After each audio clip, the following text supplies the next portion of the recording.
Hey everybody, I am David, and today I'm going to be comparing the superhero movies of 2017 to the superhero movies of 2016. Which was the better year for superhero movies?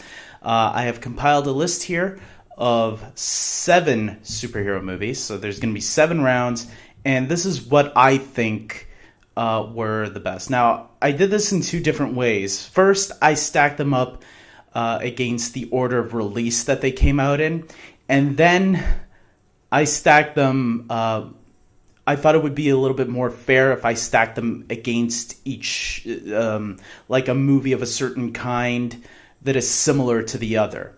You'll see what I mean when I get through it, because that's the way I decided to pick. Either way didn't matter for me, because either way, one year did win. Actually, it only won by 1 point. It only lost by 2 points in the other one. This one, well, you'll see.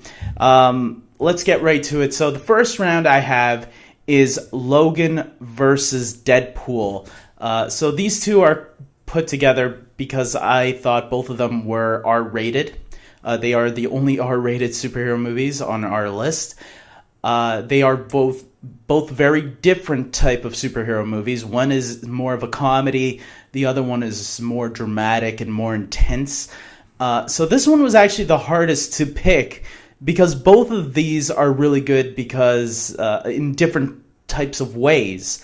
So if one person picked one, I would totally understand that person's argument because both of them are really good R-rated superhero movies.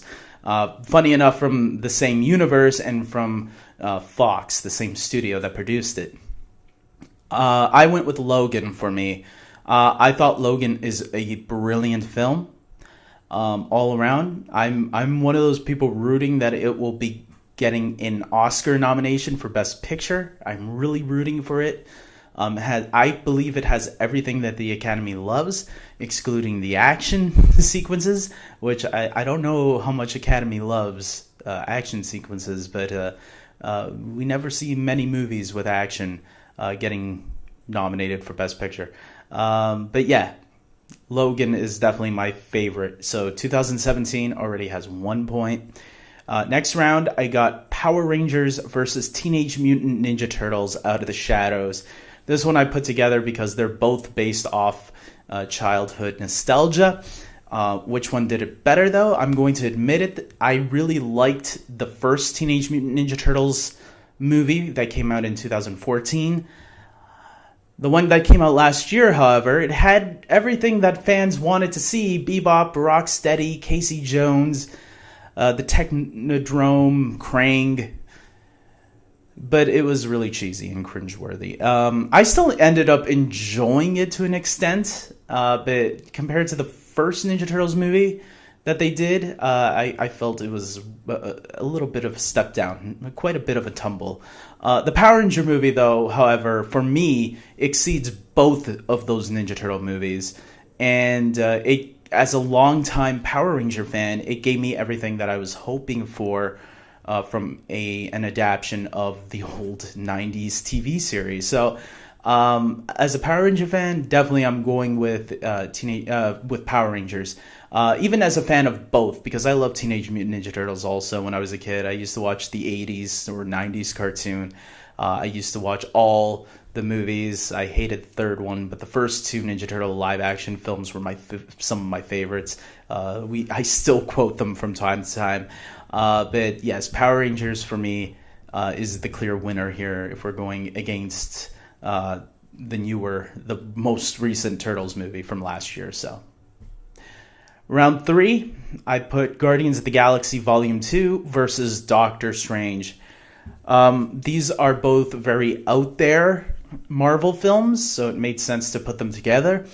Again, I think this one is a little bit different, but maybe a little bit more easier for Marvel fans because they are similar, not really in tone. I think Guardians of the Galaxy Volume 2 was a little bit more more comedic, where Doctor Strange was a little bit more dramatic. Didn't go as much with the comedy as Guardians did. With that, I'm gonna go with Guardians of the Galaxy because I'm gonna tell you guys, Volume 2 I think is just as good as Volume 1. When people say they didn't like Guardians of the Galaxy Volume 2 that much as the first one, I don't get that because I think it's just as great. I think it's just as fun as a time. Doctor Strange is great too, but there are some places where it drags a little bit. But other than that, it's a good, solid film. So I'm going to give this one to Guardians of the Galaxy Volume 2. Next on my list, I have Wonder Woman versus Batman v Superman. Two DC movies, two very big DC movies. I think the better of 2016 and the better one of 2017. So it made sense to compare these two together. I'm going to say that I would give the winning edge to Wonder Woman. Wonder Woman was clearly the better movie. I am someone that even likes Batman v Superman a lot. So I sometimes don't get the hate for that. I like the theatrical version, and I like the Ultimate Cut. Pretty much the same. Maybe a slight edge more, but for the most part, I would give it to Wonder Woman because I think Wonder Woman got more. The more I watched Wonder Woman, the more I loved it. I think when I first saw it, I did have Batman v Superman a little bit more higher, but then the more I watched Wonder Woman on Blu-ray, I was starting to realize, no, you know what? I can see why this is the better movie. Now I can see why critics enjoy this movie a lot more. So, Wonder Woman, congratulations. You bet your intro. Next, I have Spider-Man Homecoming versus X-Men Apocalypse. Spider-Man Homecoming is in the MCU. X-Men Apocalypse is still at Fox. But that's fine because I think Fox has been doing great with X-Men. As I said earlier, Deadpool and Logan are proof of that. X-Men Apocalypse might not have been as great as Days of Future Past or even X-Men First Class, but I still think it was a solid movie. Spider-Man Homecoming, let's take away the idea that it's set in the MCU, because I'm worried sometimes that's the only reason some fans put it in high regard. I don't. I just enjoyed it a lot. Yeah, that kind of gave it a little bit of bonus points, but I enjoyed it a lot more because of how fun and a great time I had at the theater. And this Peter Parker and Spider-Man actually feels what he should be, a teenager in high school, where when you watch Toby and you watch Andrew Garfield, they never really feel like high school kids. They feel like they should be in college or they should be out of school working. With Tom Holland, I really did feel that he was a high school student, and I actually enjoyed that aspect of the movie a lot. I think it brought a new energy to the franchise that I think it really needed, because I noticed some people in my circles of the world were noticing they were getting a little bit fatigue of Spider-Man, and this actually brought in a little bit more freshness. So Spider-Man Homecoming, I thought you were the better movie.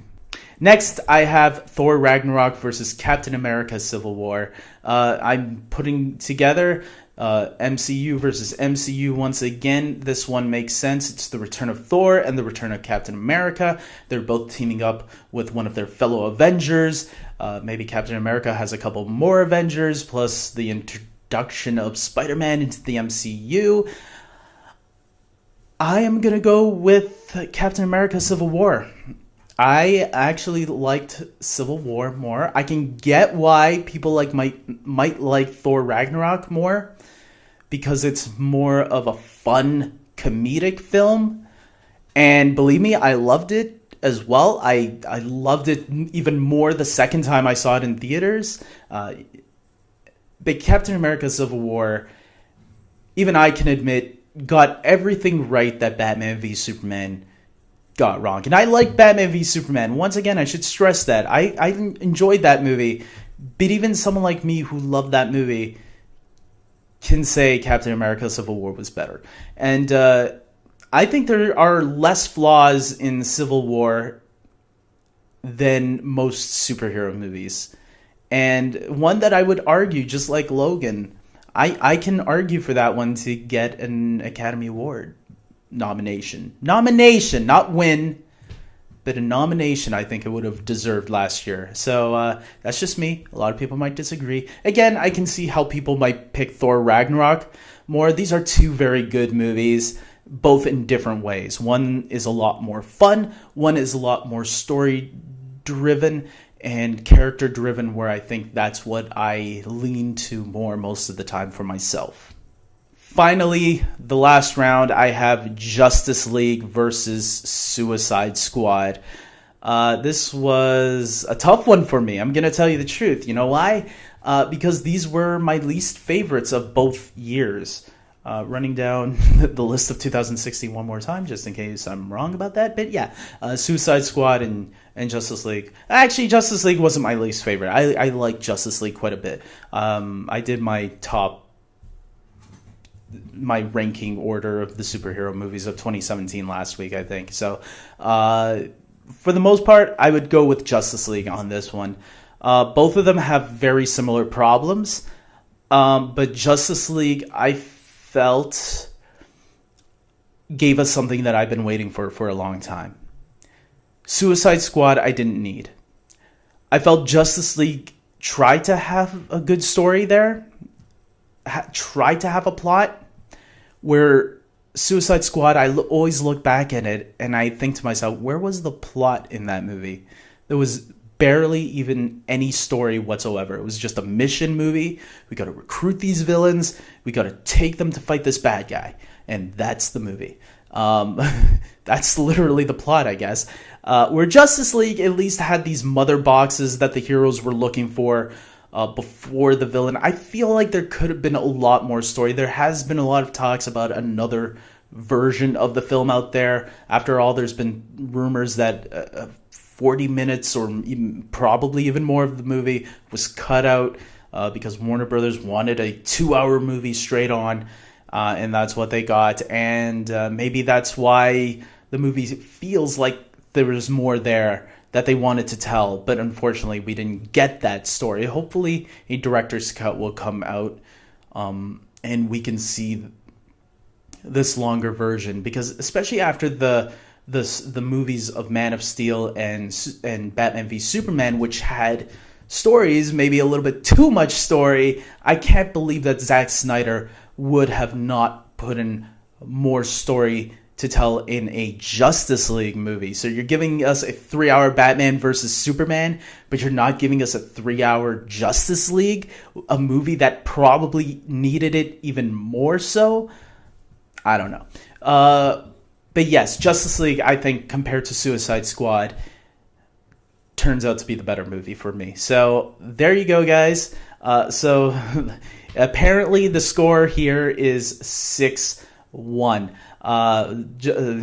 2016 wins by 1 point thanks to Captain America Civil War.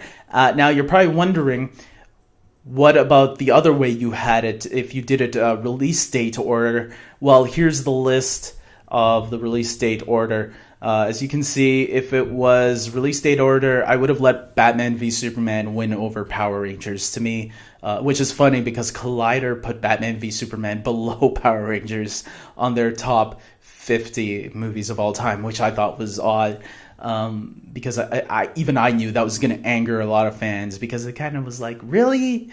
I love the Power Ranger movie, but come on, more than Batman v Superman?